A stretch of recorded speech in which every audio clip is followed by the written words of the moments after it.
President Putin जो है वो इसी दौरान जो है वो बड़े अरसे के बाद, मुझे याद नहीं पड़ता कि मैंने कब प्रेसिडेंट पुतिन, बड़े ज़बरदस्त स्टाइलिश सूट्स में होते हैं वो, उनकी ड्रेसिंग बड़ी कमाल होती है, वो आज फौजी ड्रेस में थे बड़े अरसे के बाद।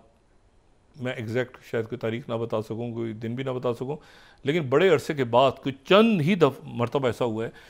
कि प्रेसिडेंट पुतिन को फ़ौजी ड्रेस में देखा गया,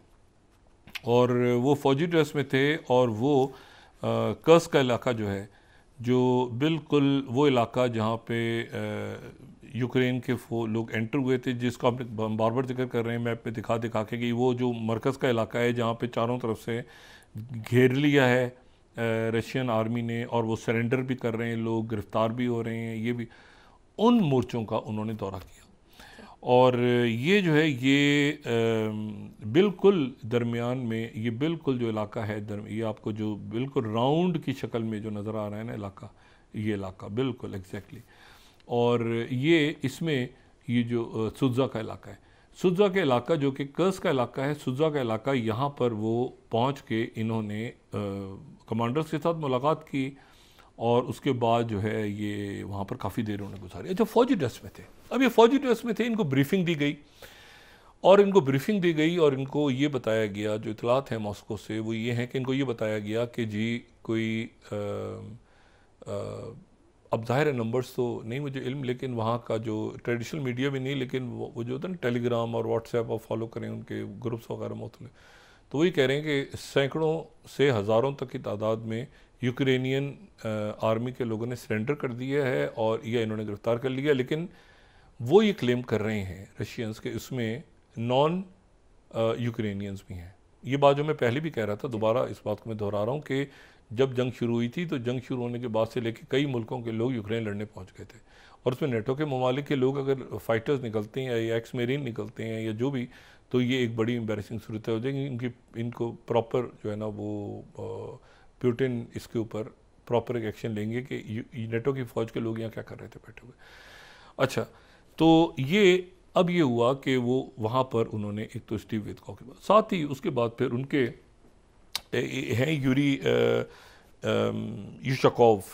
युशकोव, इनके बड़े पुराने रफ़ीक हैं, बड़े पुराने दोस्त हैं प्रेसिडेंट पुतिन के,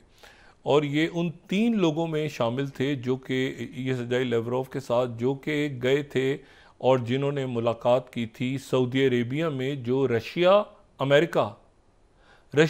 की जो डेलीगेशन मिले थे 2 हफ्ते पहले तक, 2 हफ्ते हो गए तकरीबन, उसमें जो एक शख्सियत मौजूद थी सर्जाई लेवरोव के साथ, वो उनके ये फॉरेन पॉलिसी के एडवाइज़र थे, और ये यूरी युशकोव। अब ये यूरी युशकोव जो हैं, ये इन्होंने ये बयान दिया है कि ये जो डील हुई है प्रेसिडेंट ट्रंप की, जो प्रेसिडेंट ट्रंप के लोग डील लेकर आ रहे हैं, ये हमें एक मंजूर नहीं है, सीज़ फायर की डील, और इसमें जो है वो अभी हम देखेंगे। प्रेसिडेंट ट्रंप ने कहा इस दौरान गालिबन जो NSAs की गुफ्तगू हुई है दोनों मुल्कों के,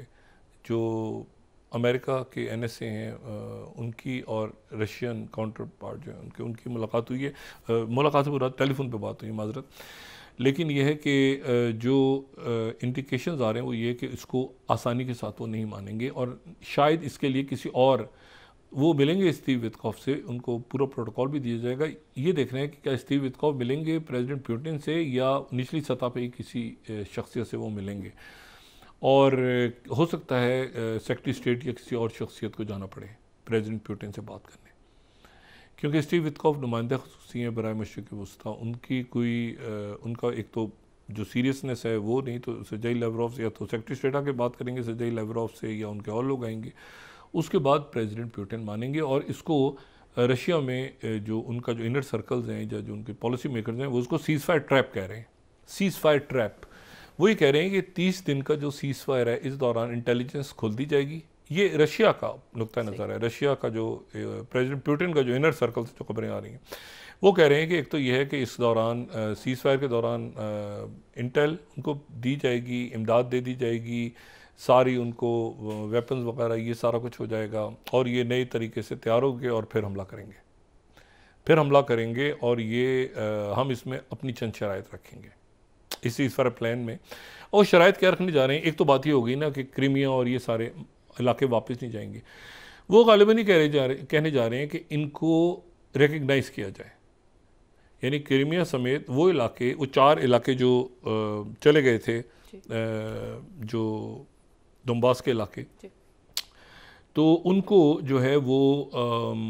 तस्लीम करे, अमेरिका माने उनको कि वो एक इंडिपेंडेंट रियासतें हैं और वो जो है वो ये लुनसैक और दौनसैक और ये सारे इलाके जो 4, तो इनको तस्लीम करेंगे। ये जो है इनको 2 को तो इंडिपेंडेंस का वो ऐलान कर चुके हैं ना ऑलरेडी, वो कह चुके हैं कि इंडिपेंडेंस दुनिया नहीं माने, वो कह रहे हैं तो इंडिपेंडेंट इनको माना जाए, इनको तस्लीम किया जाए कि रशिया के इलाके, इनको बाकायदा क्रीमिया समेत रशिया का इलाका तस्लीम किया जाए, प्रॉपर रशिया के इलाके हैं। दूसरी बात यह है कि यहाँ से वेपन्स ख़त्म किए जाएँ, इसको डीमिलिटराइज किया जाए कम्प्लीटली, मुकम्मल तौर पर। और साथ ही इसका ये पूरी तहरीरी लिखत पढ़ा था कि नेटो का ये हिस्सा कभी नहीं बनेंगे और ना ही यहाँ पे नेटो की ट्रूप्स आएंगी एज ए पीस कीपर। अच्छा, ये बात तो प्रेसिडेंट ट्रंप भी कह चुके हैं कि नेटो, लेकिन उसमें दूसरी बात वो ये कह रहे हैं कि ये जो इंटेलिजेंस और एड खोली गई है, ये क्यों खोली गई है, इसको बंद किया जाए फौरी तौर पे। और और एक बात उसमें ये भी है कि ये हटें, यानी कि ज़ेलेंस्की अपना ओहदा छोड़ दें और यहाँ पे इलेक्शंस हों और इलेक्शंस के बाद देखा जाएगा, और इलेक्शंस भी वो हों जो वो इलेक्शंस ना हो जो रोमानिया में हो रहा है कि जी अदालत खड़ी हो गई, क्योंकि वहाँ पे गुफअप हुआ है ना, जो यूक्रेन है वो भी गुफअप है। और यूक्रेन गुफअप इसलिए है कि मैस हुआ है, वहाँ पर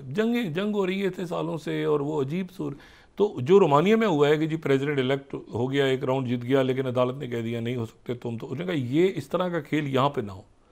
मतलब है कि ये जो इसको सीज़फायर ट्रैप रशियन समझ रहे हैं, तो रशिया की तरफ से पॉजिटिव सिग्नल नहीं आ रहा। अच्छा, पोलैंड ने साथ ही कहा है कि जी 26 साल हो गए हैं और अब ये वक्त आ गया है, 1999 से हम हिस्सा बने हुए हैं इसका, नेटो का, तो इसमें जो है ये नेटो यहाँ पर न्यूक्लियर अपना जो है अमेरिका अपने न्यूक्लियर वेपन्स को पोलैंड में लेकर आए। और साथ ही एक बात जो इनर सर्कल में शुरू हो गई प्रेसिडेंट पुतिन के, वो ये भी शुरू हो गई है कि मैक्सिमम प्रेशर अगर हमें डालना है तो ये कि ईस्टवर्ड जो एक्सपेंशन हुई है नेटो की वो सारी ख़त्म की जाए।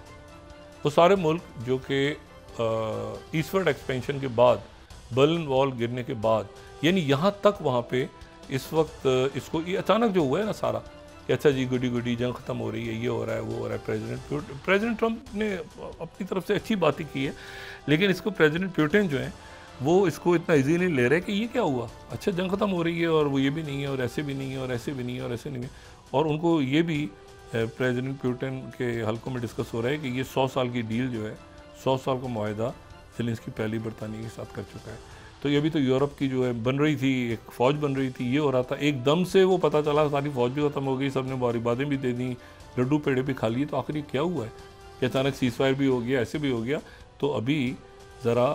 आराम से वो फ्लाइट रडार के थ्रू वो स्टीव वित्कॉफ को उन्होंने एंटर करवाया है रशिया में, और आगे अब देखते हैं कि अगले 24 घंटों में या 48 घंटों में वहाँ से क्या ऐलान सामने आता है। ब्रेक के बाद और वहाँ उधर अरब जो वज़राए ख़ारजा से